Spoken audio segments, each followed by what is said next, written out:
Okay, so first of all, let me just say that the Divrei Torah should be in the schus of a refuah shleima for Tzivia Baschana.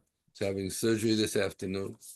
And all those that need a refuah should have a refuah, and all those that need a Yeshua should have a Yeshua.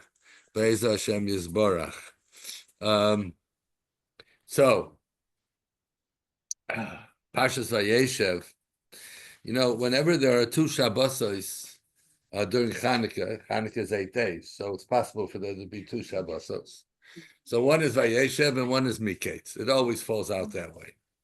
Now, if that's the case, then there has to be a link between Parshas Vayeshev, also Parshas Miketz, that's next week we'll talk about. But also there has to be a link between that and Chanukah, and that's going to be pretty much what we're going to be dealing with this week and next week, Chanukah. We know that there are two dimensions to our Avodas Hashem. There are two ways we approach our Avodas Hashem. And we say it very clearly on Rosh Hashanah after the Tkiyas. Im kebonim, im kavodim. Are we children or are we servants? Im kebonim rachamenu karachem avalbonim. If we are your children, then you're our daddy, so you're tati. Have rachmanis on us like a father has rachmanis on his child. Im kavodim einenu lecha tluyos. If we are servants, then our eyes are looking to you until you have compassion on us. And totzi ka'or mishpatenu adon kadosh. Okay, so we have these two processes. Either we serve and relate to HaKadosh Baruch Hu as Father, or we relate to HaKadosh Baruch Hu as Avoda, with Avoda, a service. We find a very interesting thing, that the Geula of Chanukah, the redemption, the victory over the enemies of Klal Yisrael in Chanukah, came through the Kohanim. The Kohanecha Hakdoshim. That's what we say. Al Yedei Kohanecha Hakdoshim and Haneros Halalu Kohanecha. The Kohanim Kashmanoi Ubanav Shimon HaTzadik, which was much earlier, but he too had a role to play. Just in parenthesis, let me just say why Shimon HaTzadik is mentioned in the Gemara. That's he was about 180 years before the problems of Chanukah. So what in the world is Shimon HaTzadik doing here? Shimon HaTzadik was Misharei Knesset HaGedolah. He was from the remnant of the Anshe Knesset HaGedolah. Actually, he was the first Kohen Gadol in the second Beis HaMikdash. It was Shimon HaTzadik. Now, Shimon HaTzadik had was functioning as the Kohen Gadol during the time that Alexander the Great was conquering the world. Alexander the Great, you have to understand, even the Gemara speaks about him. I mean, like in amazing terms. He was a conqueror like no other conqueror in the world ever conquered. No nation ever conquered like he conquered. He conquered the entire civilized world at that time. And he died at the age of 33. So he was about to come on to Yerushalayim, and when he came to traveling towards Yerushalayim, the Kusim came to him and said, "We want permission from you, O king, to destroy the Beis HaMikdash." And he said, "Sure, go ahead." Was he interested? So he said, "Yeah." So this information was transmitted not by drone, but by courier to Shimon HaTzadik. And when he heard that, he said, "I have to speak to this Alexander fellow." So he dressed himself up in the Kohen Gadol's garments. And the Gemara, by the way, just to put it into context, the reason it tells us all this is because there's a discussion in the Gemara, can a Kohen wear his begodim outside of the Beis HaMikdash? So they bring a raya from the fact that Shimon HaTzadik, the Kohen Gadol, dressed in the Kahuna Gedolah, his garments in the Shemel Tiferes, the Kavod Tiferes, and he's about to meet. He's going with a whole retinue of Yakirei Yisrael, the Mechubadim in Klal Yisrael. The great Yokar is Kavod, the leaders of Klal Yisrael. So they were all marching towards And each one, they were marching towards each other. It says that by Los HaShachar, they were getting very, very close. And so when they were about to meet, so the people who were traveling with Alexander said, so Alexander said to them, who are these people? So they answered, they're the Jews who rebelled against you or want to rebel against you. And they kept on moving closer and closer. And finally, they could see each other. And when Alexander the Great saw Shimon HaTzadik, he jumped off of his carriage, prostrated himself, bowed completely to the ground to Shimon HaTzadik. So everybody looked at, said he lost his mind. I mean, Melech Gadol Kamocha, such a great king like you, you're bowing before this Jew? And he answered, not the Chazal, but he answered that this image of this person comes before me every time I go to battle and war, and I'm victorious. I see his image. He's guiding me in my battles to conquer the world. That's who Shimon HaTzadik was. All right, that's just this to give you you should have a sense of what we're talking about here. So then when it says Al Yidei Kohanecho HaKadoshim, so it says in the Gemara, I think it's Gemara in Megillah, that he gave us, HaKadosh Baruch Hu gave us Shimon HaTzadik, which certainly helped because, of course, he didn't let them destroy the Beis HaMikdash then 180 years earlier.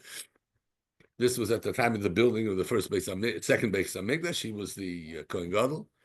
And it says, Al Yedei Kohanecho HaKadoshim, the Purkan, the Geula, the redemption, the salvation of Klal Yisrael came through the Kohanim. The Achar came Bo'u, but that's in Haneros Halolu. In Al Anisim, we say, Achar came Bo'u Bonecha, your children. L'dvir beisecha. You came to the dvir. The dvir is the Kodesh HaKadoshim. Ufinu es hechalecha v'tira es mikdashecha. In other words, they cleaned it all out after the victory over Greece.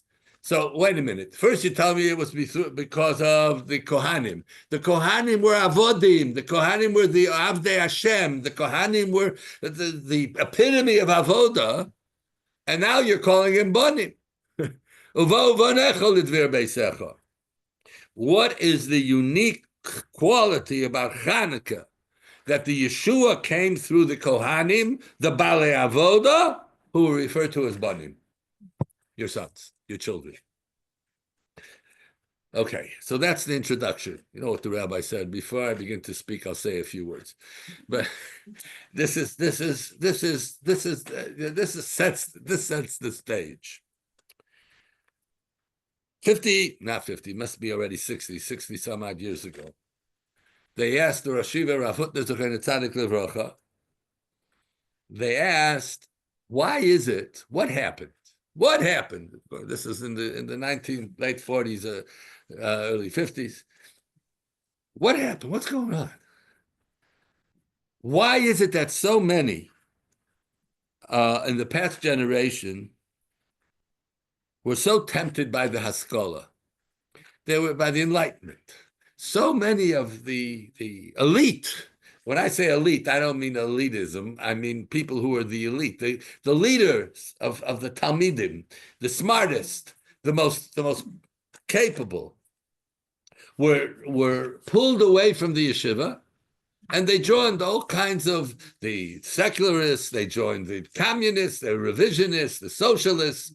They all joined this thing. Now you have to understand, obviously, this was a difficult time for them, for everyone living in that time in the Shtetlach, right? I mean, they were poor, they were suffering, and the idea of communism, that everybody has everything of everybody. I mean, I can put my hand in your pocket and take what I want, but I won't do it because you might put your hand in my pocket. I mean, that's the whole idea here. That's what it is. Everybody owns everything. So really, it's all ours.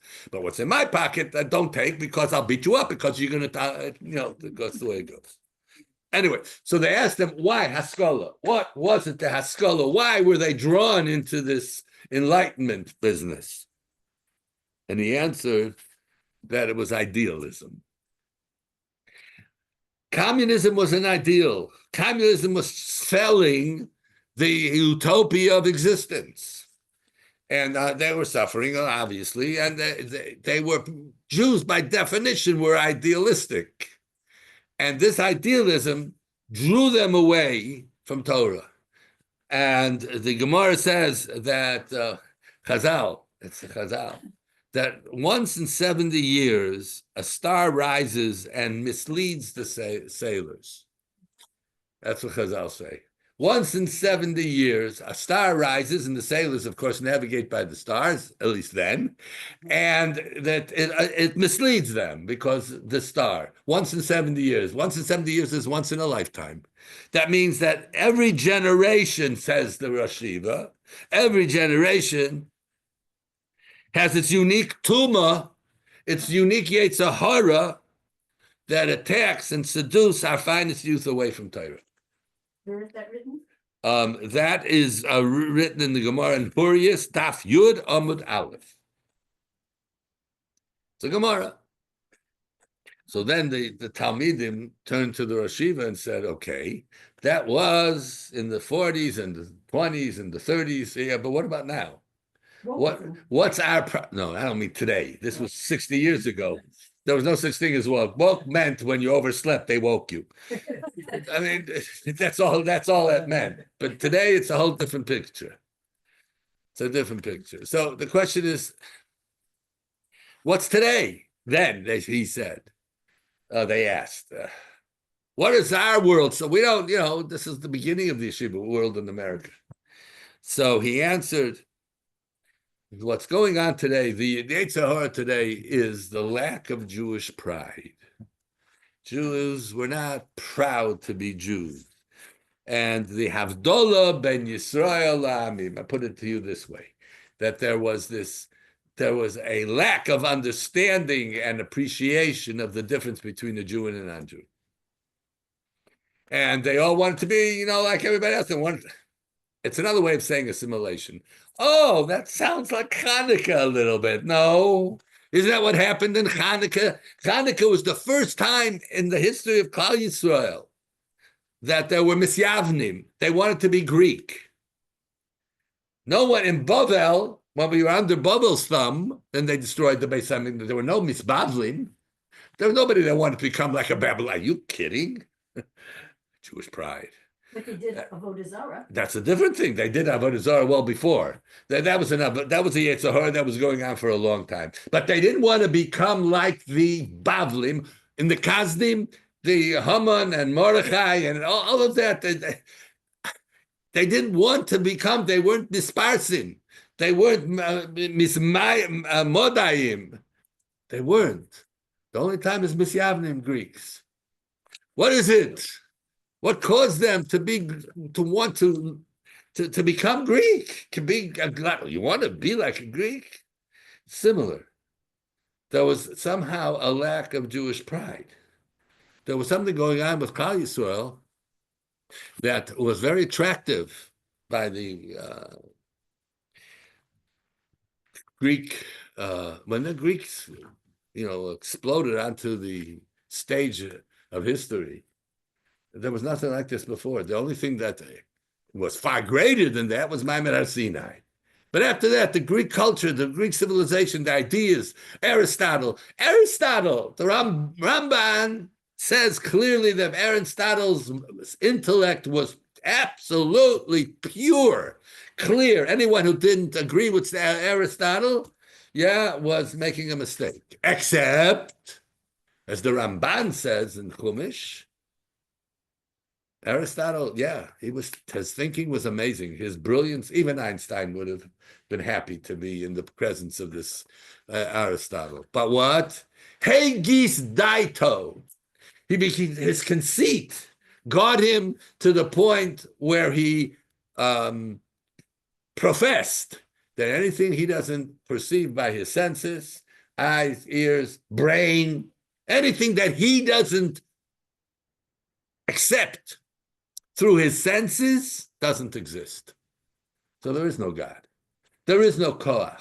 There is no world above There is no concept of anything going on that doesn't fit in with the laws of nature. In one word, science. They gave us science. What we are today in science, man, I'm not putting down science. Don't get me wrong. Not at all. Science is phenomenal. Look what it gave us. It gave us washing machines. I mean, look what it gave us. My bubby didn't have a washing machine. Look at what it gave us, a dishwasher. What did it look, a plane? Look at what the world is like through science. Thank God for science, right? That's just the beginning. That's just the kindergarten. That's kindergarten because you're just dealing with the external of the physical world. And that was Greece. And that was Greece. That was the Greece. And of course, then Rome took over and spread it. It says that when Alexander went along, conquered the world, so he conquered territory, and his teacher conquered the minds of the people and that was Aristotle. He and Aristotle, they traveled together. And what Alexander conquered was finished up very, very soon after he died. It got broken up, and you don't have it. You got left as a little country called Greece that doesn't even know about him. But Aristotle, what he did, what the Ramban says, he's daito. He had the chutzpah and the conceit to say that what I don't understand or I can't perceive doesn't exist. Good. Years ago, when Jews were in the throes of this battle with the Enlightenment and so on, in the shtetl and the 200-300 years ago. So a Jew knew the difference between a Jew and a non-Jew. Jews spoke differently, they slept differently, they walked differently, they ate differently. They were simply different. We're Jews, and we have an obligation and a moral code, not woke, moral, true morality. How do I know what true morality is? Not because I have a Torah, Baruch Hashem. But this Jew, even those who left, knew that there's a difference between a Jewish communist and a Goyish communist. They knew that. And that's what the Rosh Yeshiva was saying. That in America, in those years, in the 40s and 50s, early 60s, the Jews they were just not proud to be Jews. And that's why there was no education properly and the whole structure. And that's what the Rosh Yeshiva said. Okay? Now, what does that mean? That means that they were not proud of their ancestry. You see, when you're proud to be Jewish, it's because you have a connection to your past. You have a connection to the greats of your past. Now, we can talk about the one great man called Aristotle, one great man called Alexander the Great, but they are minuscule in history compared to our Gdolim, our Rishonim, the Tanoim, the Amoraim, the Goinim, the Rishonim, the Kadmei Rishonim, the Achrei Rishonim. These brilliant minds, and not only brilliant minds, but brilliant characters. But that was lost because there was no proper chinuch. I'm talking about now in the Western country, and also in Eretz Yisrael too, because they came from Europe. So this was what we have to know, that the first encounter with the first Jew in Chumash, the first time we meet the first Jew in Chumash, is a man by the name of Avram Avinu. And HaKadosh Baruch Hu said to him, Lech Lecha, get out of there. Leave your culture. Leave what they're trying to sell you. Leave the false. And I'm not talking about godliness even. I'm just talking about menschlichkeit. Get out of there. The influences, the strong influences that your country exposed you to, that your family exposed you to, that your city exposed you to, and even your father's house. Get out of there. That's what Hashem said. You have to leave the negativity. The Torah calls him Avram HaIvri. Why was he called Avram Yivri? Because he was on one side and the entire world, the entire populated world was on the other side. Yeah. So at Matan Torah, HaKadosh Baruch Hu, when he appeared to all of Klal Yisrael, so it says like this: "V'hisem li skula b'kol ha'amim." You have to understand, you Jews. You know who you are? You're my treasure. You're my treasure from among all the nations. V'atem tiyu mamleches kohanim v'goy kadosh. You are going to be a kingdom of priests. What is the role of a priest? An Eved Hashem. Somebody's Oved Hashem. Va'avdil eschem, and I'll separate you min ho'amim liosli. I'm separating you from all the rest of the world. That's called Jewish pride. And there's nothing wrong with it, except for today. Because you're a racist. Lovely word. Everybody takes that word and that you're a racist, racist. To feel that we are the chosen people, the beloved by HaKadosh Baruch Hu. You know what Ogden Nash was, he had these quips. Ogden Nash. So he said like this: not so odd the God chose Jews. The Jews chose God. Simple. There's your whole. That's it in a nutshell. That's the whole thing. It's the reason why we're the chosen people is because we, before we were the chosen people, chose God, starting with Avram Avinu. Okay. So you got to be this racism business. Don't get nervous about. Don't be nervous about. They call you a racist. They don't know what they're talking about. You know, these liberals that have a very strong influence on the societies that we live in Western culture. It caused us to lose. It caused us to lose our own uniqueness and our own moral perspective. So it's enticing. It's very enticing. The avodah of liberalism, to be a liberal. I'm a liberal. You know what a liberal means? A liberal means I love and I care and equality and diversity and all of that. I care. Look how good I am. You know what how do you become a good person? By 3 initials, DEI. That makes you a good person. That's what's happening in the world today. It's so clear that you don't have to be Einstein. Okay, so and you're vilified if you don't have liberal ideas, right? So we know that. Okay, fine. So what is the essence of Jewish pride? And that's in the Parsha. The bracha that Yaakov Avinu gave to Yosef. He said, "Vateshev be'eson kashtecha v'yifozu zroe yodecha midei avir Yaakov misham roe even Yisrael." So beautiful.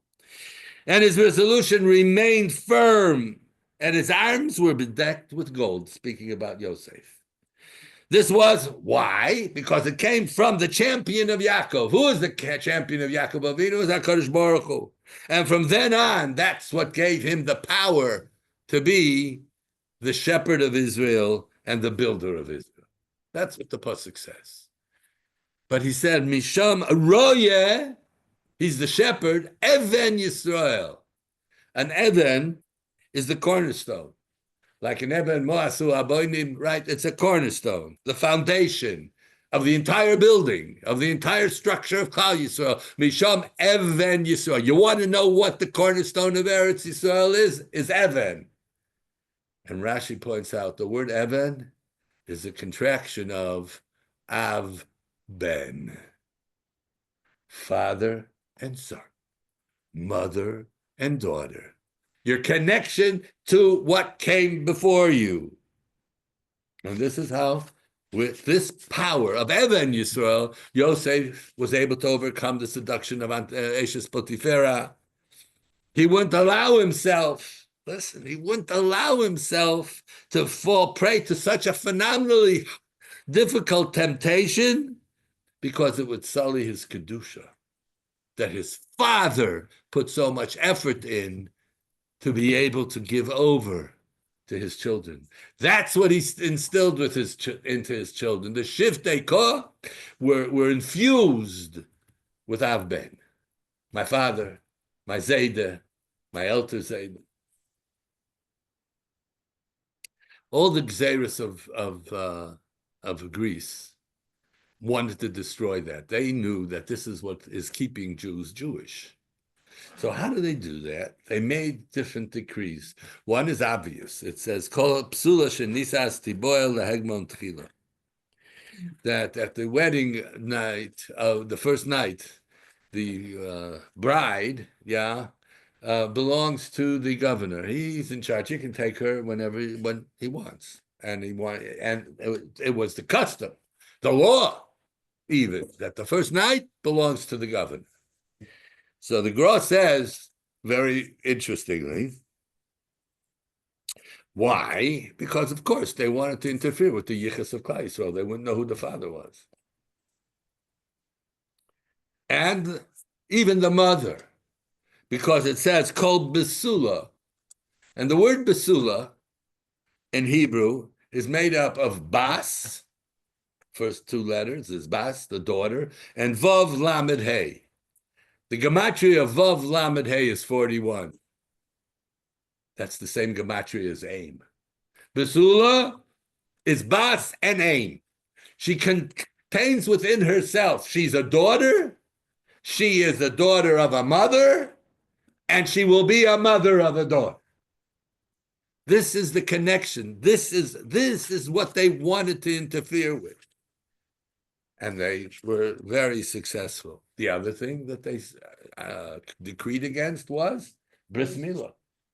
Couldn't do a bris milah. What do you mean bris milah? Of course bris milah. Who do you think you are? When we go to the gym, you're going to look different than me?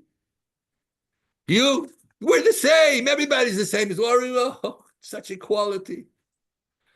Just as long as you do as I say. Everybody's the same. That's what it's all about. That's the first thing a father does with his baby boy. Father, son, the first connection there is the bris. What is the bris?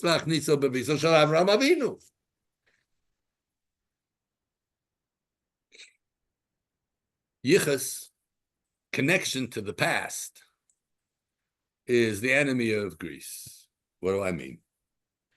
Our uniqueness and is dependent on continuity, that we're continuing from the generations and the yachas that we have. And the yachas, by the way, means, it doesn't mean, look at me, I've got a lot of yachas.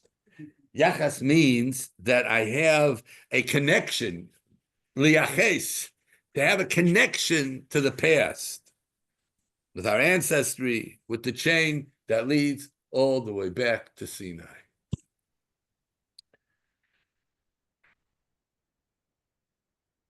Tell you a story. Many years ago, when I was first in the 80s, when I was first at Eishat Torah. So there was a student of mine that became a Baal Tshuva, and he got married, beautiful, lovely, lovely couple, amazing, and they had a little boy. And it was very nice. He invited me to the bris. So we were there all together at the bris, and he was about to hand over his baby son, his first child, to the moil. And he was holding him and holding him, holding him. And he started to cry. But he wasn't just crying, he was bawling. Crying bitter tears. And I looked at him and I said, what's going on? He's okay. He'll be all right. I promise you. We all went through it. It's going to be okay. He says, that's not why I'm crying. So I said, why are you crying? And he said, I was holding my son and I realized he's not 8 days old. He's 3,000 years old. That's what he said. This goes back all the way to Maimed HaSinai. And I got the shirts. For somebody to have that recognition, that what I'm holding in my hands right now, I'm making a bris, is not just stam. The bris, that's connecting him to Avraham Avinu, to Maimed HaSinai. And that was an amazing experience for me. But hear that the role, this is where the role of Jewish pride comes in. That we have a connection to what came before us. Yavan doesn't want that. It's the enemy of Yavan, because Yavan is what is the here and now. There is no beyond, bigger, better. I mean, talk to any teenager today, and we're all, we're the old timers, right? The old generation. What do they know? Right? What does the older generation to know? If the Chofetz Chaim were here, he's an old zany. Rahman al-Islam. But that's the reality, right? So what is our job? What Yaakov Avinu did, to instill within our children, grandchildren, great-grandchildren, pride, the pride of being a Jew.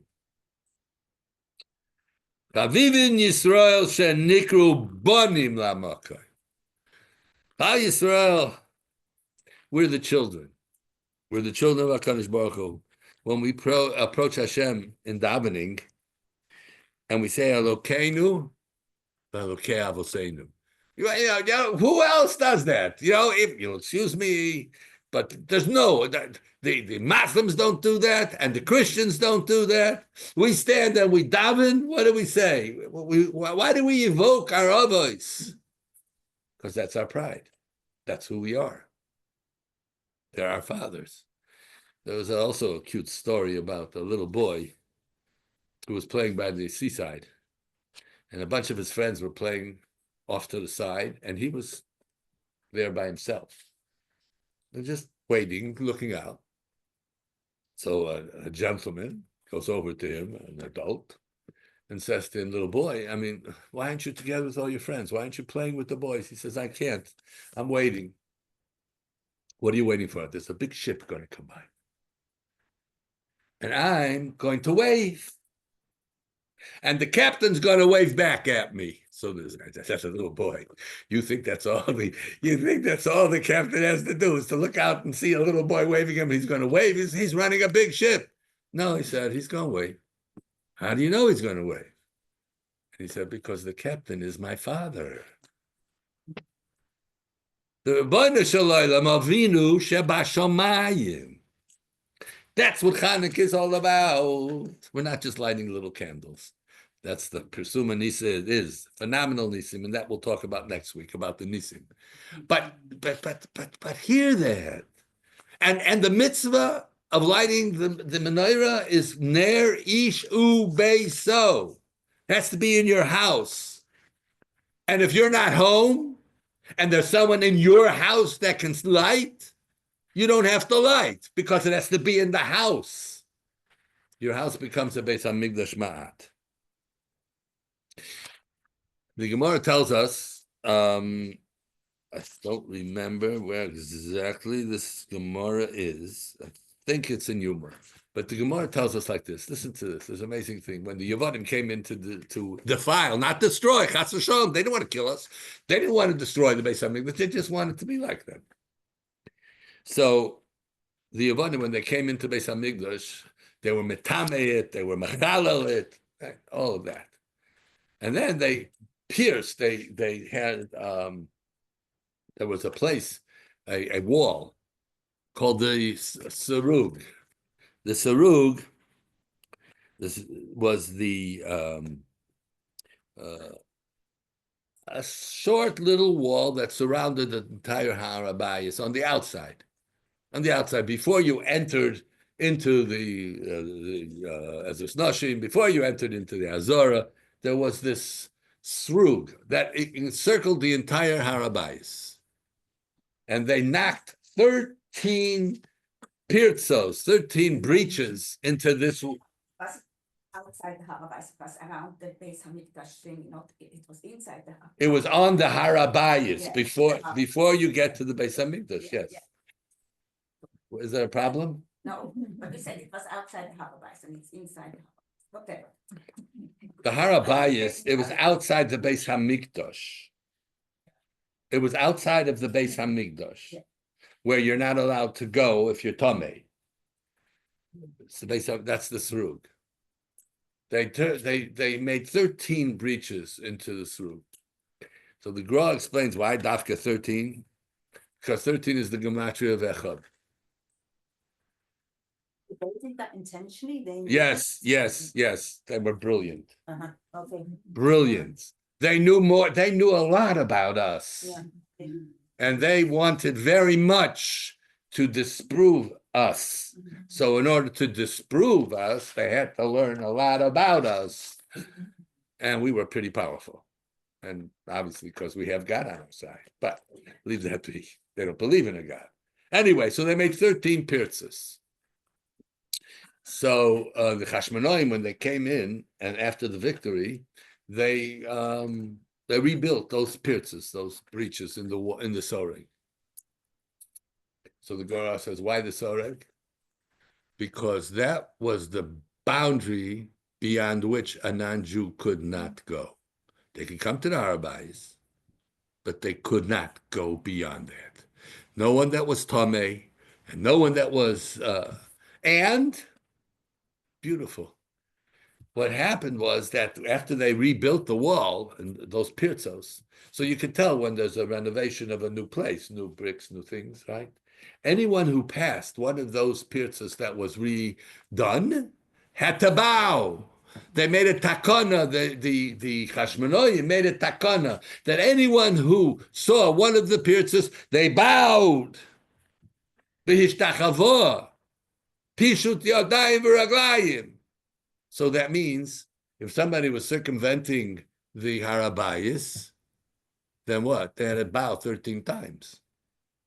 And there were a lot of people who were around there all the time. And everybody, can you imagine seeing that sight? Why did they have to bow? Why?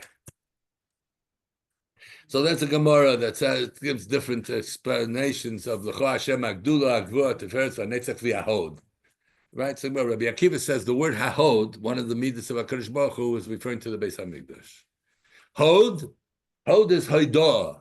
Hodah is submission. Hodah is thank you. Why is thank you submission? The word, it's a very beautiful Lashon HaKodesh. The word modeh ani lefanecha. What is that? I admit. Right? Or I thank. Todah. Which one is it? Admit or thank? It's both. Why? Because every time I say thank you, I am admitting I couldn't do it by myself. I needed what you did. That's what true Todah is. We don't really understand, use it properly. Yeah, we say Todah Rabah. Yeah, thank you very much. It's lacking content. It's lacking neshama. When I say Todah, I have to know what I'm doing. And the Beis HaMikdash was the makom of hoidah, of admission, of hoidah only before HaKadosh Baruch Hu. We know that everything comes from HaKadosh Baruch Hu. And therefore, when we say, thank you, Hashem, that's a big deal now today. I don't know if you've heard about it. There was a whole movement in America. Thank you, Hashem. They had bracelets and everything. Thank you, Hashem. They were going around saying, thank you, Hashem. Thank you, Hashem. Thank you. Now, very nice, right? It's, huh? Thank you, Hashem, and they jump up and down. Oh, yeah. Thank you, Hashem. You're going jumping up and down, right? That's all nice and necessary for the paucity of understanding of our young people today. That's all I can tell you. Okay, nothing wrong with jumping up and down. You want to jump up and down, jump up and down. But, that's not what Hashem wants you to do when you say thank you. What he wants you to do is to bow, not to jump up. He wants you to bow. He wants you to feel subjugated to HaKadosh Baruch Hu. And that's why whenever we pass one of those pirzas, one of those breaches, we bow. What an amazing sight. Can you imagine the inspiration of that? See people all of a sudden prostrating themselves before a rebuilt wall. They were allowed to bow all the way down. Yes. So because we haven't been allowed to do that for a long time. That's correct. But only because they had a Beis HaMikdash, so they could. That was the whole miracle of the Beis HaMikdash. No, they didn't when they heard the Shem Yud Kei Vav Kei. But yeah, wait a minute. Yes, But when they heard the Kohen talk, express the Shem Yud Kei Vav Kei, and that's when they bowed to the Yud Kei Vav Kei. However, this was a special decree because this is what the Yevanim wanted to establish when they made the Pirza. So the correction of the Pirza is Hoidah HaKadosh Baruch Hu, and they bow. Bowing is Hishtachava, is Hoidah. Wherever we find Hoidah, there's a Hishtachava. What does that mean? It means that I diminish myself. My ego has become small. And I'm celebrating the victory of Klal Yisrael. Of course you bow before Hashem, who's the one that orchestrated it. If it wasn't for Hashem, the Chashmonaim wouldn't have been able to do it. So listen again. Avraham Avinu, when he came to the Makam of the Beis HaMikdash, there was no bias, there was nothing. He just came to the Makam for the Akedah. And he says to Yishmael and to Eliezer, Shulachem po imamor v'anar v'ani elech v'nishtachave v'noshuva. What's nishtachave? Nishtachave means I'm coming to give Hodah HaKadosh Baruch Hu that he's allowing me to perform this phenomenal mitzvah of Akedah Yitzchak. They both bowed. Okay. Now, so we've discussed a little bit about what the tragedy of our generation is. But I want to talk about the antidote also. How were they able to, the Chashmonaim, to overcome what was the battle? And I don't mean the physical battle right now. I mean the ideological battle. How were they able to overcome it and then ultimately succeed in their physical battle? I mean, that was also a shank of the Masai. 13 men against the entire Greek army. I mean, come on, let's get together, all of us. You think we can take on America? And we're more than 13, or maybe not. But anyway, we can take on America? No, we can't. They took on, are they crazy? I'm just saying, America's falling down, so then we can. No, we can't. Not right now. I got news for you. I got news for you. I mean, as someone who is an American and you're not, I know. so I will tell you, that the world is coming down, not America. It's the world that's coming down. America, there's hope yet. America's falling first. You can think, but I'm telling you, there's hope. What does it matter? Come on. No. I don't want to talk politics. You want to talk politics? That's one thing. I'm not talking politics. I'm talking Torah. And what I'm saying to you is that the moral structure is the world is falling down. So how did they overcome it? That's what I'm trying to say. Let's get that. That's the most important part here. And the word is Mesirus Nefesh. These 13 guys, I shouldn't call them guys, forgive me, but these 13 tzaddikim, kohanim, k'doshim. No, they weren't. They were Odei Hashem, right? And they undertook to fight the Greeks because they knew it was an existential threat. So these 13 men were most of them. Do you think they went out knowing that they were going to beat the Greek army? What do they think? What's going in their heads? 13 men against this enormous, elephants, and not until they were victorious. Not until they were victorious. And by the way, I mean, this is also not necessarily the nicest thing to say.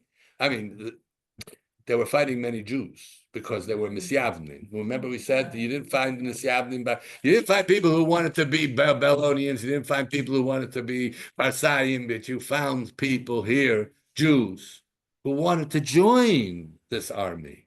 Not this army, but this ideology that was being promulgated by the Greeks. So I want to talk about Mesirus Nefesh. Now, obviously that they knew what they do is they really had no chance except through Hashem. And Baruch Hashem, Hashem answered, and they were victorious. But the word Mesirus Nefesh means to give up your nefesh, to give over your nefesh. And I think in this year we've talked about this a number of times, that the word nefesh means ratzon. Ratzon. Im yeshes nafshechem, says Avraham Avinu to the Bnei Ches. If you want, Nefesh is the makor of what I want. Mesiras nefesh is not only being prepared to die, that too, of course, it's a big thing. But Mesiras nefesh means any little movement where your ratzon is subjugated to Hashem's ratzon. It's a Mishnah, right in the beginning of the second parak of Avos, when Mishnah says, if you make your mevatel, your ratzon, before Hashem's ratzon, He will be mevatel others to do your ratzon. What does that mean? That's Mesiras nefesh. Anything I want to do, I really want to do. And, we're familiar with a little bit of taiva here and there. So whatever we want to do, and we overcome it and don't do it, that's Mesiras nefesh. I gave over my ratzon for Hashem's ratzon. That's how that's the, how do I put it? That's the code. That'll open up the doors like you can't imagine. Every time you do something that's tough, every time you do something that you really want to do and you don't do it, or you really don't want to do and you do it, whichever way, direction you're going. I'm sorry to interrupt you, but it's really important because this is a very important part of what we say in Shema, before Nafshcha. B'chol nafshecha, of course. But that's what b'chol nafshecha means. Doesn't mean I have to die alone. Of course, ad. It means up until b'chol nafshecha. Until if that's what's at stake, then you have to give up your life.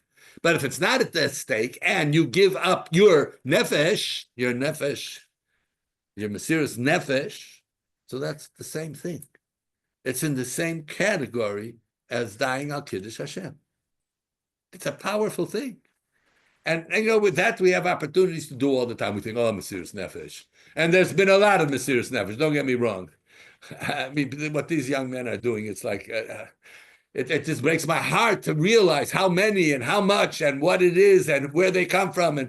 And they are not necessarily from the most religious people and the most religious parents and the most religious. It's all, there are Arabs that are being Mesiras nefesh for us. There are. So what does that mean? It means that Hanukkah is the time when this is what we have to emphasize to ourselves. Nobody has to know. This was only you and HaKadosh Baruch Hu. Mesiras nefesh is the key. When people are prepared to be moser their desire, what they want. Everybody has their own taiva. Lev yodea moras nafsho, say Chazal. The heart knows the bitterness of my soul. My soul wants lots of things. My nefesh wants lots of things. I want my neshama to override what my nefesh wants. That's, by the way it works. All right, now, I don't think I have enough time to do this, so I won't do this. Maybe I'll leave it for next week. This fits in. Yeah. So where does this connection of Av and Ben and Bas and Aim, where is that function within the home? That's the home, the Jewish home.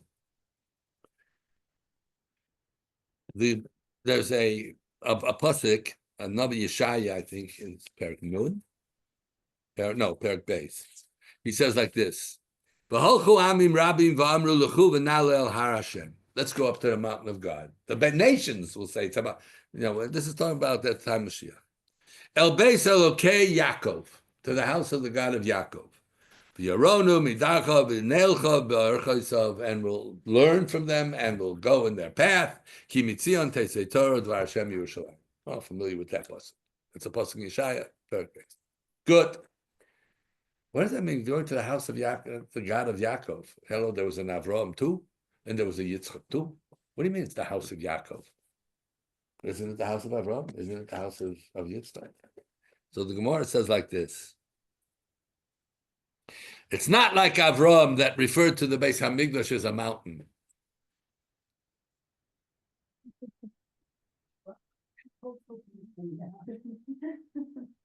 We're safe.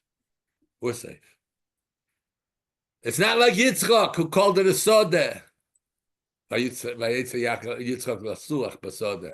Ela ki Yaakov, Beis Yaakov. Why? Because he called it a house. Beis ki im zeh Beis Elokim v'zeh Shar Hashamayim. He called that place a bias, even though it wasn't there yet. He knew, and he understood. And not that the others didn't, but there was a progression. A mountain stands up and stands out, but anybody has access to a mountain. And a field, yeah, maybe you have you have a fence around it, but the field produces, that is the purpose of the field that should produce for you. It should produce for you. But if it's unprotected, and it's subject to the whims of the wind and the rain and the environment, it's not going to produce anything. But Yaakov called it a house. He made it into a house. And this is why the Beis HaMikdash is called Beis Yaakov. He called it a bias. Now, what's the Jewish home? And it's the Jewish home where all of this that we've spoken about can be activated. The relationship with father and son and grandfather and great-grandfather, all the way up. It is unique. It's just not a site to look for your ancestorship. Where do I come? Well, I come from Finland, and maybe that's not what we're talking about. No, we're talking about who are the personalities I come from. I couldn't care less about the country. I couldn't care less about the real name. Half of us don't have any real names anymore. Whatever the name was, our name wasn't Silver. Wasn't. My grandfather came here with a pseudo name. And the pseudo name was Zilvitsky, believe it or not. That's why in Ellis Island, they called my grandfather Silver. What are you going to do in America with a name like Zilvitsky? But that wasn't his name either, because he took that name from somebody who had passed away to get out of the Lithuanian army. His real name, my father, Zechrona Livrocha, my aunt have a big machlokes what the real name was. Believe it or not. But we've all decided, because it sounds better, that the name that we want it to be is Eisenstadt. Okay. But I don't care what the name is. I can look it up on find out there was an Eisenstadt here, and I find somebody by the name of I did actually in Washington when we were there. There was a fellow by his name was Eisenstadt. And I asked him where he comes from. Anyway, it could be. We haven't gone much further than that. But it's not the name; it's the person.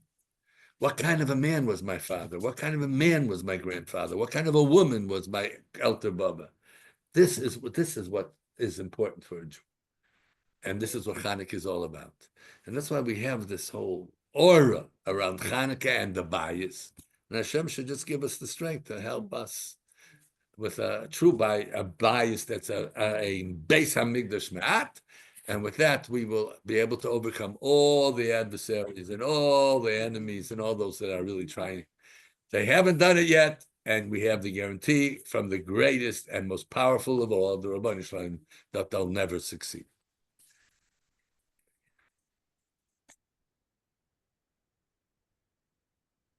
No, recording. Stop. Got it? No. Yes.